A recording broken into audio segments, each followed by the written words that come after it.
नमस्कार मंडळी. लक्ष्मी निवास मालिकेत वेंकी आणि आरती हे दोघंही नुकतेच घर सोडून गेल्याचं पाहायला मिळालं.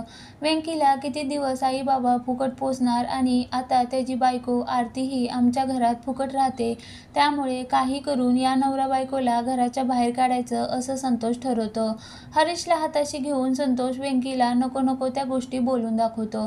तसंच आरतीचाही अपमान करतो. वेंकी घर सोडून जावा यासाठी संतोष त्याला शपथ घालतो. आता घरात आणखीन वाद नको असा विचार करून वेंकी आणि आरती रात्रीचं घर सोडून जाण्याचा निर्णय घेतात. वेंकी हा अनाथ असतो, त्यामुळे लक्ष्मीने बालपणापासून पोटच्या मुलाप्रमाणे त्याचा सांभाळ केलेला असतो.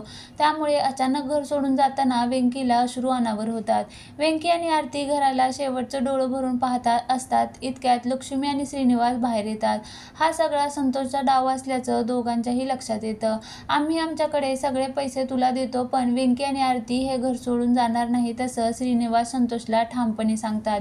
पण वेंकी या गोष्टीला विरोध करतो आणि घर सोडतो. संतोषची नाटकं दिवसेंदिवस वाढत जात आहे. त्याच्या कपटी स्वभावाला लक्ष्मी सुद्धा कंटाळलेली असते.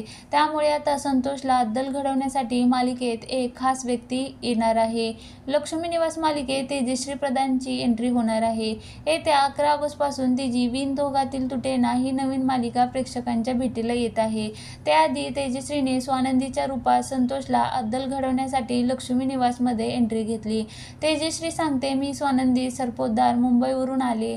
आमच्या इकडच्या एका आजी आजोबांची संतोष दळवींनी फसवणूक केली.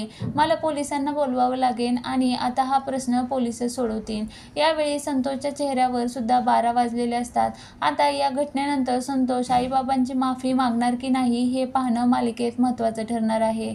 दरम्यान 8 ऑगस्टच्या भागात तेजश्री लक्ष्मी निवास मालिकेत एंट्री होणार आहे.